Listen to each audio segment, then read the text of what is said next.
مرکز کی شان و شوکت احمد رضا کی رنگت،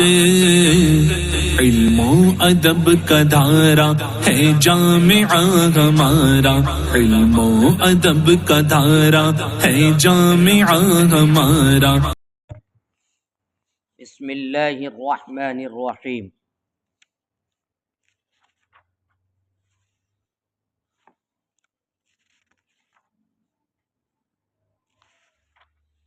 تو ایک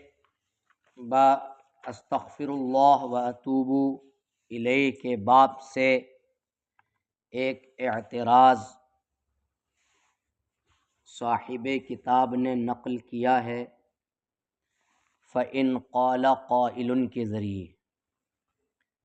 فَإِنْ قَالَ قَائِلٌ إِنَّ اللَّهَ عَزَّ وَجَلَّ إِنَّمَا أَمَرَهُمْ فِي كِتَابِهِ أَنْ يَتُوبُوا وَالتَّوْبَةُ هِيَ تَرْكُ الذُّنُوبِ وَتَرْكُ الْعَوْدِ إِلَيْهَا وَلَيْسَ يَكُونُ ذَلِكَ بِقَوْلِهِمْ قَدْ تُبْنَا۔ یعنی اعتراض اور تقریر سوال یہ ہے کہ اللہ تبارک و تعالی نے اپنے بندے کو توبہ کا حکم دیا ہے کہ اپنی کتاب میں فرمایا توبوا الی اللہ توبہ۔ اس کے علاوہ بہت ساری آیات ہیں کہ جن میں توبہ کا حکم ہے، اور توبہ نام ہے ترک ذنوب کا اور کبھی گناہوں کی طرف نہ لوٹنے کا، اور توبہ کے ذریعے آدمی اسی وقت موصوف ہوتا ہے جب کہ وہ گناہ چھوڑے اور کبھی اس گناہ کی طرف عود نہ کرے۔ اور یہ بات خالی تبتو کہنے سے ثابت نہیں ہوتی۔ کیا تم نہیں دیکھتے حضرت عمر بن خطاب رضی اللہ تعالی عنہ کی روایت کی طرف کہ آپ نے فرمایا التوبۃ النصوح، توبہ نصوح یہ ہے کہ آدمی گناہ جو گناہ وہ کرتا تھا اس سے بچے اور اللہ تبارک و تعالی کی طرف رجوع لائے اور پھر کبھی اس گناہ کی طرف نہ پلٹے۔ یہ اس توبہ کی صفت ہے کہ جس توبہ کا کتاب یعنی قرآن میں حکم دیا گیا ہے۔ اب تائب کا اتوب الی اللہ کہنا، تو اتوب الی اللہ صرف تلفظ سے یہ بات حاصل نہیں ہوگی۔ تو اس طریقے سے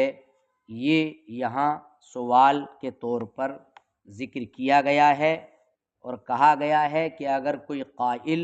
یہ سوال قائم کرے جو میں نے ابھی بتایا، تو اس سے یہ کہا جائے گا جواباً سوال مذکور کے جواب میں کہ جواب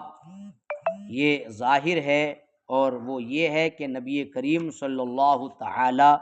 علیہ وآلہ واصحابہ وبارک وسلم نے مطلب ارشاد فرمایا ہے کہ الندم التوبہ۔ سمجھ میں آئی بات کہ ندامت اور شرمندگی کیا ہے؟ توبہ ہے۔ تو امام ابو جعفر طحاوی نے بہت ساری روایتیں اس میں ذکر کی ہیں، چنانچہ کہا ہے کہ حدثنا ابو بکر قال حدثنا موسى بن زیاد المخزومی قال حدثنا اسرائیل قال حدثنا سماک عن النعمان بن بشیر قال، نعمان بن بشیر کہتے ہیں کہ میں نے حضرت عمر رضی اللہ تعالی عنہ کو فرماتے ہوئے سنا التوبۃ النصوح ان یجتنب الرجل السوء کان یعملہ، سچی اور پکی توبہ یہ ہے کہ مرد جو گناہ وہ کرتا تھا اس سے بچے اور اللہ تبارک و تعالی کی بارگاہ میں رجوع لائے، پھر اس گناہ کی طرف کبھی نہ پلٹے۔ اسی کے مثل حضرت عمر سے دوسری سند سے بھی روایت آئی ہے۔ فَهَذِهِ صِفَةُ التَّوْبَةِ الَّتِي أَمَرَهُمُ اللَّهُ عَزَّ وَجَلَّ بِهَا فِي كِتَابِهِ الْعَزِيزِ، تو یہ اس توبہ کی صفت ہے کہ اللہ تبارک و تعالی نے جس توبہ کا حکم اپنی کتاب میں دیا، کتاب عزیز میں۔ لیکن قائلین کا کہنا نتوب الی اللہ عز وجل فلیس من ھذا فی شیء، تو اس قول کو بظاہر صرف اس کے تلفظ کا اس سے کوئی علاقہ نہیں ہے جو توبہ معمورہ ہے۔ تو اگر کوئی اعتراض کرے تو اس اعتراض کے جواب میں قیل لہو، اس سے کہا جائے گا ان ذالک ان کان کما ذکرتم، بے شک اگر بات وہی ہے جو تم نے ذکر کیا ہے، تو فإنا لن نبح لهم ان يقولوا نتوب الی اللہ، تو یہ جو مطلب بیان کیا ہے کہ اگر بات وہی ہے جو تم نے بیان کی ہے، تو ہم ان کے لیے یہ کہنا مباح ہرگز قرار نہیں دیں گے کہ نتوب الی اللہ عز وجل، کہ ہم اللہ کی بارگاہ میں رجوع لاتے ہیں اور اعتقاد وہ جس گناہ سے توبہ کی ہے اس گناہ کی طرف واپسی کا اعتقاد رکھتے ہوں۔ یعنی مطلب اس کا یہ ہے کہ اگر تمہاری بات یعنی قائل کی بات سچی مانی جائے، قائل نے جو ذکر کیا کہ توبہ نام ہے گناہ سے توبہ کرنا اور کبھی نہ لوٹنا، تو اب خالی اگر کوئی نتوب الی اللہ کہہ رہا ہے اور اس گناہ کی طرف لوٹنے کا عقیدہ بھی رکھتا ہے، تو اس صورت میں نتوب الی اللہ کہنا جائز نہیں قرار دیں گے ہم۔ ولیکن ابحنا لہم ان یقولوا، لیکن ہم نے ان کے لیے یہ مباح قرار دیا کہ وہ کہیں نتوب الی اللہ عز وجل، اس کے ساتھ ساتھ کہ وہ اس قول کے ساتھ ساتھ اس گناہ کے چھوڑنے کا بھی ارادہ رکھتے ہوں جن گناہوں میں وہ پڑے، جن کا ارتکاب کیا۔ ولا یریدون العود فی شیء منہا، اور ان گناہوں میں سے کسی گناہ میں دوبارہ نہ لوٹنا چاہیں وہ۔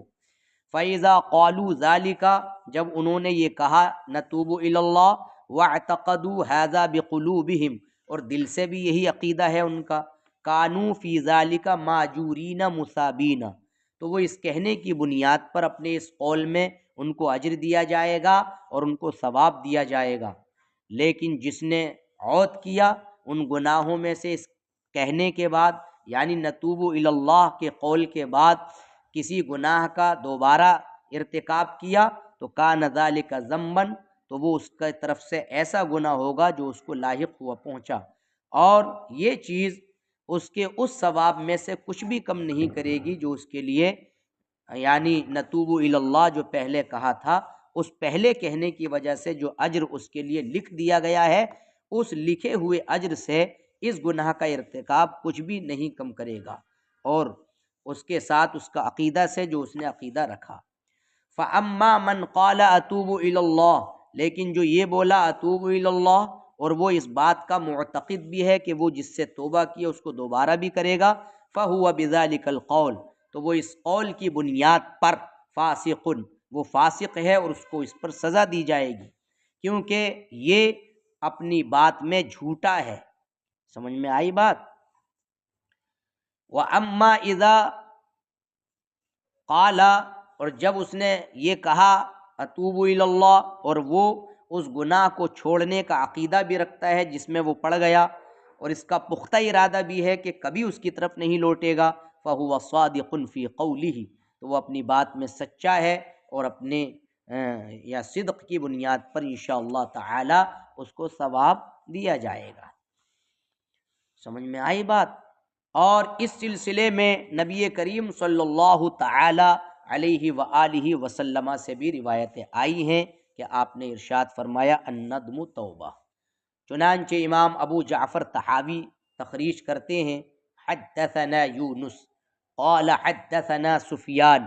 عن عبد الکریم الجزری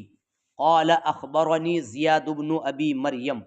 عن عبد اللہ بن معقل قال دخلت مع ابی، حضرت عبداللہ بن معقل کہتے ہیں کہ میں اپنے والد گرامی معقل کے ساتھ